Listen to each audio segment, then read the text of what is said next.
Now I am. Okay, we do have two older cars, the R21 and R22, but they've been modified to the money train, so we'll go over that later. The most surprise piece of the museum and what everybody loves came back, the R33 World's Fair. Now, as I said before, all the Redbirds look the same face design, same shape, about 20 years, from when they made the R15 to when they made the R38. Exception being, instead of those square windows, these were made specifically for the 1964 World's Fair. Big panoramic windows, so you can see the fair approaching as trains. Sorry. Okay? So if you step aside, you'll jump from 1950 to 1964. Oh. Did they incorporate this design into the C-Train of the day? That's the R32s and the 8s. Yes. Around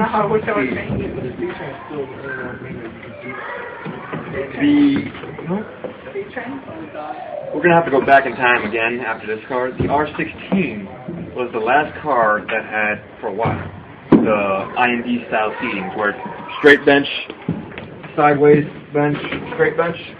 After that, both IRT lines and IND BMT lines had straight benches just like this, made of hard fiberglass, we'll say, or plastic.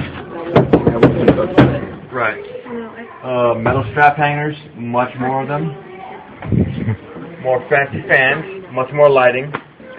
And yeah, this is part of the RT for the 1964 World's Fair. Just like they made the Low V World's Fair back in 1939. Around when did they actually decide that they were going to stop making the straps and start putting just bars in every train? It was both stopping making them and undoing it.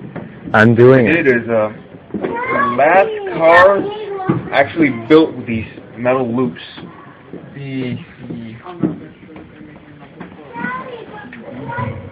I want to say the R42, but I'm thinking more like the R38. Now from the R32 to the R42, they're built very simple, just like these cars. Straight benches, fans, strap hangers. The doors were not stainless, and yeah. What they did was, from the R32 to the R42s and the overhaul, they replaced the fans with AC, so the roof is higher, except for at the edge of the cars. They took out the vents, welded over them, put new vents at the edge. They took out the strap hangers, and then they replaced it with bars. The doors with stainless doors, and they also replaced the windows.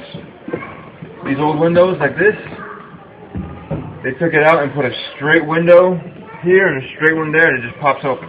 They did the same thing to the rest of the Redbirds, where they had 3 square windows that slide down. They took them out and put them with a square one with a little bit of it falls over. That was part of the overhaul process. And for the 32s and 38s, they took out all the signs on the top of the front.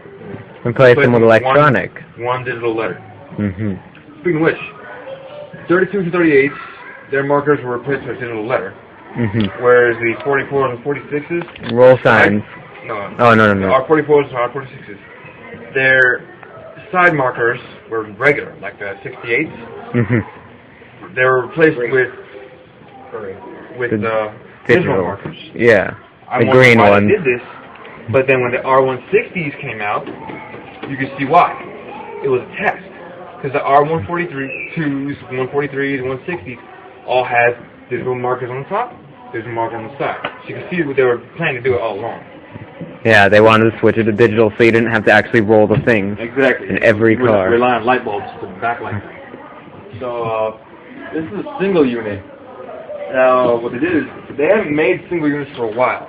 The last single unit cars were the 21s and 22s. After that, the R26s were double units. It's regular cars, but they were permanently linked together. They saved money by building less cabs and less components. They put half the components to run a car in one car, and half the components in the other. So neither can move without the other. It saved money. So the R26, 27s, 28s, 29s, 30s, 32s, 33s, and 36s were all married pairs. Yeah. And the thing is about The 7 line it's longer than the rest of the line. Instead of 10 cars, they run an 11-car train. It's a very heavily used line, especially at the World's Fair. So what they did is they brought back the single units to add on to an already 10-car train. Yeah. So that's what this is. They didn't make many of these. So it took just like a regular R33 and an R36 with the regular square windows.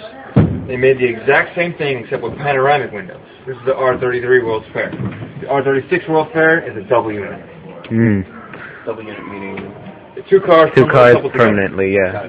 So they like rolled it up and instead of a coupler between each car, every other car has a permanent drawbar holding the two cars together. And so they were both all these cars went through a bunch of different paint jobs.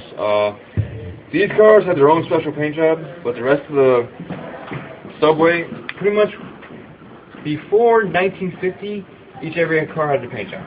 Ever since then, for the most part, they were all painted red during the, let's say 50s. Then they were all painted black during the 60s. Then they were painted silver with a blue stripe down the edge of the car and down the sides in the 70s. Then white, all white, with black safety gates and black body sills in the 80s. And finally for the 90s, the familiar Redbird scheme. Red body, white roof, black safety gates, body sills, and marker light areas inside. So they just went full circle, right? Well, almost. Each and every decade, there's more than one reason. One, because the cars would get just too dirty. Yeah. Two, mainly the reason, graffiti. Yeah. The all-white scheme was actually supposed to be against graffiti, the graffiti-resistant scheme. It was a weird set of colors they chose, but apparently it worked.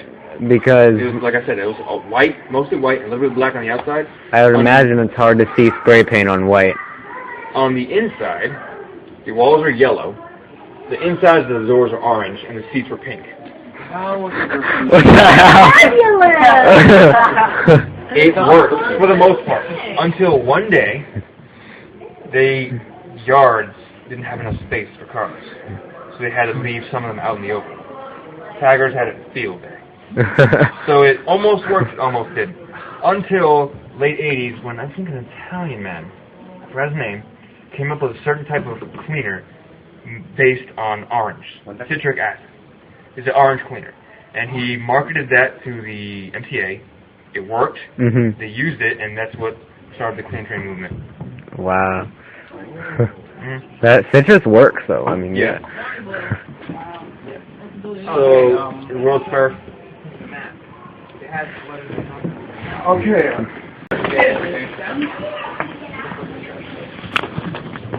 That key is to open all the doors. Yeah. Correct? Right? Or one. I've seen. Based on my experience of what I've seen in the work yards, the conductor or the motorman would turn this key, and only the end doors would unlock, and he would have to pull it by hand. One of them would unlock. Yeah, the ones at this one and the one all the way at the other end. Or at the last stop of the station. Like they always do at the end stops when they're cleaning them out. So we're about to go back to the R21 and R22 money train.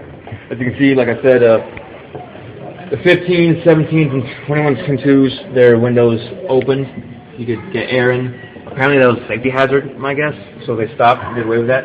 Ever since the R26, all end doors, windows were solid, unopenable. Okay.